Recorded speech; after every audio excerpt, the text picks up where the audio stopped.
It's what God does within. Yeah. Okay, we hear these things and it is what people see, but we know in the end it's not us. It is what Christ has done. Yeah, isn't it? I tell you, when I came out of, when the Lord finally let me out of show business, I'd been doing jazz concerts, pop concerts, my gospel evenings and everything, and I was up to here, and I just wanted to concentrate on the gospel. Once he let me out, I was like, okay, here I am, Lord, aren't you lucky? Best thing since sliced bread. Yeah, I'm going to go out and I'm going to work for you, and I'm going to do. And you know, it all dried up. Right. Not totally. There were a few things I suppose for me to keep my hand in, the inquiries, but from it started to go, because what happened, as I found looking back, was that the Lord said, okay, now I've got you. Yeah. And now we're going to deal with this and this and this and this, and the pruning and the refining and the purifying and everything, and getting rid of this and getting rid of that. I tell you, that's when it really began. Right. It was hard, but I'm very glad for it. And we all have to go through that.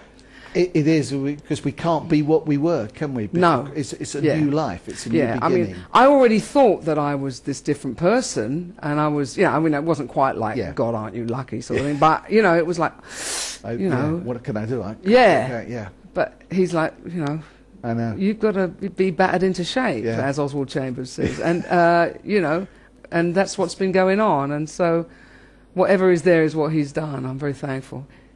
He's not finished yet, of course. No, he keeps going. Yeah. Brian, welcome. Brian? Hello there. Hiya. What can we do for you today, sir? I'd just like to thank Helen. She was doing one of her gospel tours in about 94, 95. I think she was doing the Pearl.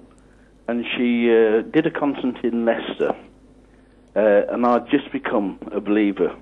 I came from a not so much Jewish background, but I spent quite a few years in an Orthodox shul, and I went to the concert as a new believer, not really knowing what I was, whether I was a Jew or a Christian. And after the concert, as Helen normally does, she sort of opened it up so that people could come and talk to her. And I thought, right, here I'm going to have a go at her. Ooh. So I went down to the front and I said, right, Helen, how can you be a Jew and still believe in a Trinity? Yeah. And what she said totally floored me. She said, Echad. Echad. Yeah. Echad. And you said at the time, just as man and woman would leave father and mother and they would become one. And that was a multitude. Yeah. And you also said, Echad, bunch of grapes.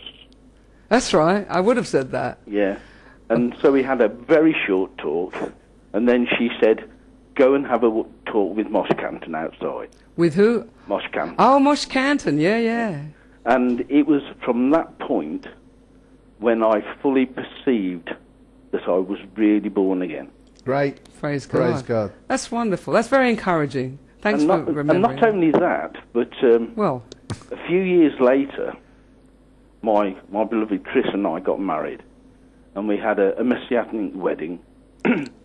And the one song that we had played was from the album which you did, and the first song was you did with Cliff Richards.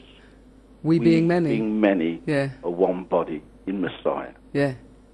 Great song. Yeah, and I think of all the things that happened in my life, the greatest of all was when I came to know Yeshua as my Messiah.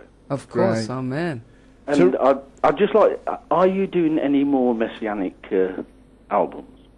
I would like to. Funnily enough, the last one I did was in '98, Enter Into His Gates.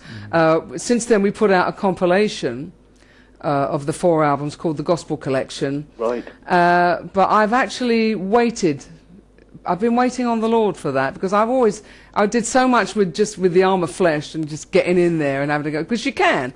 Yeah. But that's one of the things the Lord taught me, actually, since I came out of the business, was this just like waiting and letting Him, and He hasn't as yet opened the way, but I will know. I would like to very much, and I've got some really good material lined up if He wants it. So I'm waiting for Him to open the door. Oh, that's really great. Yeah. Great, Brian. Thanks Thank you. Thank you for the encouragement. Bless you. Yeah, may the Lord continue to lead you in your life in Him. Yes, He always does. Great. Great. God bless you, Brian. It's great, isn't it? Because it doesn't come down to us, but it's great when you get that encouragement. God lets you have glimpses every now and again, doesn't He? That there is something. There's fruit coming out of this ministry of what we're giving to Him. And that is so encouraging. Yeah, and He does do that, even in those kind of wilderness times. Yeah, there is occasionally something He'll say, "Okay, it's okay. Yeah, I'm still here.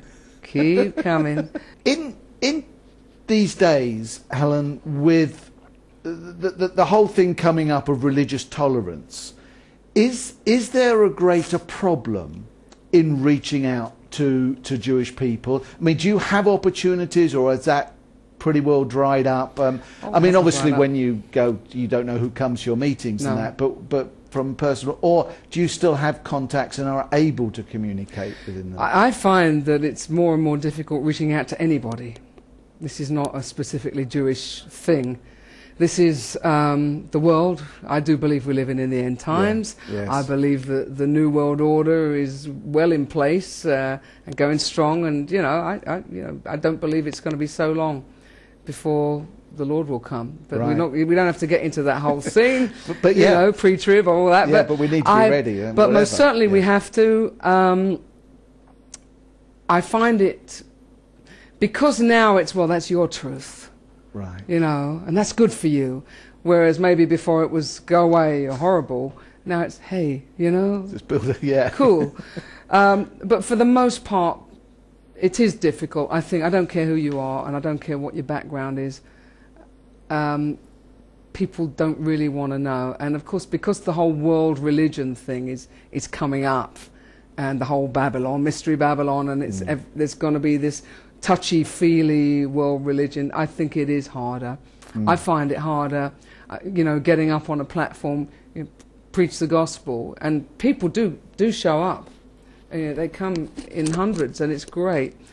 But there might be one here or one there. Right. But we don't know how many seeds are planted. That's right. I mean, But I sometimes think, I wonder how it was in the days of Wesley, or and Spurgeon later on. And these people were like, what must I do to be saved? But they probably had their problems as well, didn't they? Yeah. So that's interesting. In the time you've been doing, 2 or 3 years, or a bit more, that you've been doing the gospel tours? Or gospel outreaches, I've been doing them for about 15 years. 15, as long as... Right, okay. And you actually feel that they're getting harder? I love them more and more. Yeah. The actual outreaches, the actual people,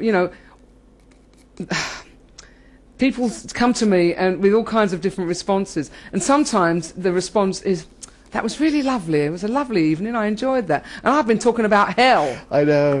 And get saved and all that. And you wonder what they've listened to. Did you hear what I was saying? Yeah.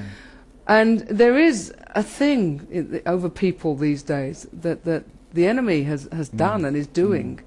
I mean, he won't win, but it's hard to break through that. Of course, it's not up to me or you. That's right. The Lord is perfectly able to break through those things. But do you think sometimes people in an area sort of invite you, we'll let her do it because she came and shared, without really praying it through and building bridges? Because it seems to me that even when you come to an evening like that, the friendship evangelism that's gone on before is so important to build those bridges to bring those people.